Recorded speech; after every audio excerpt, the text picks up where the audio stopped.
Israel पर Iran के हमले के बाद कई सूरतें उभर कर सामने आई हैं।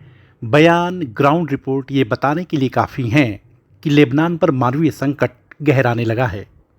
लाखों की संख्या में जैसे तैसे यहाँ तक कि पैदल भागकर लोग सीरिया पहुँच रहे हैं। बेरूत समेत दक्षिण लेबनान में इजरायल की बमबारी जारी है। उसमें कोई कमी नहीं आई है, बल्कि ये कहिए कि हमले पहले से ज़्यादा बढ़ गए हैं। उसकी फ़ौज यानी IDF हिजबुल्ला के लड़ाकों से लड़ रही है। लेबनान का मोर्चा पूरी तरह गर्म है। IDF का दावा है कि उसके हमलों से हिजबुल्ला और उसके बंकरों को भारी नुकसान पहुंचा है। ये तो हुई लेबनान की बात। अब बात इजरायल पर मंगलवार रात हुए ईरान के हमलों की। 1 अक्टूबर की रात इजरायल पर ईरान ने ताव में आकर करीब 180 से 200 बैलिस्टिक और हाइपरसोनिक मिसाइलें तो दाग दी, लेकिन अब इजरायल की जवाबी कार्रवाई क्या होगी, उसे लेकर उसके हाथ पांव फूलने लगे हैं। वह चाहता है कि अब किसी तरह से सीज फायर हो जाए और इलाके में जो उसकी कथित धौंस और दबदबा और थोड़ी बहुत जो इज्जत है वह किसी तरह से बच जाए। मतलब हमला करने के बाद ईरान एक तरह से फंस गया है। उसे अब समझ में नहीं आ रहा है कि इजरायल की जवाबी कार्रवाई से वह कैसे अपनी जान छुड़ाए। ईरान के राष्ट्रपति मसूद पेजेश्कियन कतर पहुंचे थे। उन्होंने बोला, भाई देखो, हम युद्ध नहीं चाहते, हमने जो करना था कर दिया। मिसाइलें दागनी थीं, दाग दी, अब हो गया। लेकिन अब इजरायल यदि कुछ करेगा तो हम उसका जवाब देंगे। ये तो रही ईरान के राष्ट्रपति की बात। अब बात करते हैं ईरान के विदेश मंत्री अब्बास अराकची की। अराकची शुक्रवार को बेरूत पहुँचे, वह भी सीज फायर का पैगाम लेकर। उनकी सुनिए वे क्या कहते हैं। अराकची ने कहा कि लेबनान के साथ तभी किसी तरह की सीज फायर होगा जब गाजा में भी सीज फायर हो। भाई अब सीज फायर की बात कहाँ से आ गई? अभी तो इजरायल लेबनान में ठीक से शुरू भी नहीं हुआ है। अभी उसकी ग्राउंड फोर्स बॉर्डर पर है। वह धीरे धीरे अंदर दाखिल होगी।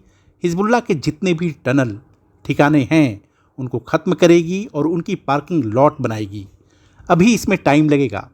ऐसे थोड़े होता है कि आप किसी पर 200 मिसाइलें दाग दें और अगले दिन कहें कि हम सीज फायर चाहते हैं। आपने हमला किया है वह भी इजरायल पर, जिसके बारे में कहा जाता है कि वह किसी को छेड़ता नहीं और जो उसे छेड़ता है उसे वह छोड़ता नहीं।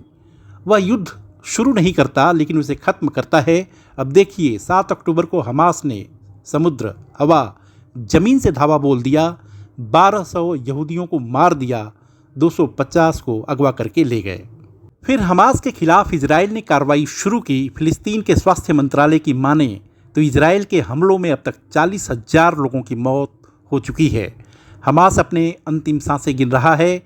इसी बीच लेबनान से रॉकेट हमले होने शुरू हुए। हिजबुल्ला ने इतने हमले किए कि उत्तरी इजराइल से 60,000 से ज़्यादा लोगों को भागना पड़ा। वह रुक नहीं रहा था। फिर इजराइल ने 28 सितंबर की रात यानी शुक्रवार को बेरूत के दाहिए में हमला किया। हवाई हमला था और उस हमले में हिजबुल्ला का चीफ हसन नसरल्लाह और टॉप कमांडर मारे गए। इजराइल तो उन पर जवाबी कार्रवाई की जिसने उस पर हमला किया। फिर 1 अक्टूबर की रात आपने मिसाइलों की बौछार कर दी। उसने तो आप पर भी कोई हमला नहीं किया था। फिर आपने कार्रवाई क्यों की? आपने दावा किया है कि जुलाई में तेहरान में हमास के सबसे बड़े नेता इस्माइल हानियह की हत्या इजराइल ने कराई, लेकिन इजराइल कहता है कि उसमें उसका कोई हाथ नहीं है। अगर उसका हाथ है तो आप साबित कर दीजिए। दोस्तों, ईरान एक संप्रभु देश है। उसने एक संप्रभु देश पर हमला किया है। संयुक्त राष्ट्र का चार्टर भी कहता है कि अगर कोई देश किसी पर हमला करता है तो दूसरे देश को जवाब देने का पूरा अधिकार है। इजराइल ने ईरान पर हमला नहीं किया, ईरान ने किया है। अब जवाब देने की बारी इजराइल की है। इजराइल किस रूप में और किस तरह जवाबी हमला करेगा, यह डर या अंदेशा ईरान को भीतर ही भीतर खाए जा रहा है। पेजेश्कियन और ईरान के विदेश मंत्री की छटपटाहट समझी जा सकती है।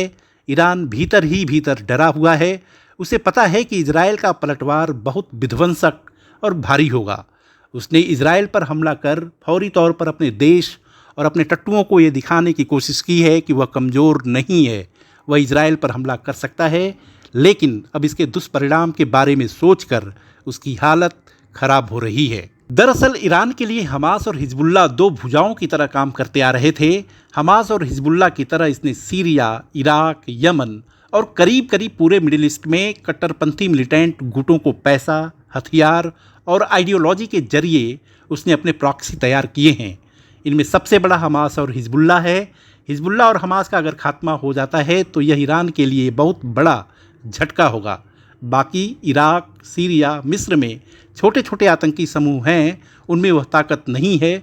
बात यह है कि ईरान अपनी किसी तरह से भद्द पिटवाना नहीं चाहता। ईरान के ऊपर से अगर इजरायली फाइटर प्लेन गुजर जाए तो वे विध्वंस का ऐसा भूगोल बना जाएंगे जिन्हें ठीक करने में ईरान की कई पीढ़ियां खप जाएंगी। वीडियो को लाइक, शेयर और सब्सक्राइब करें और हाँ, कमेंट भी ज़रूर करें। देखते रहिए इंडिया अड्डा।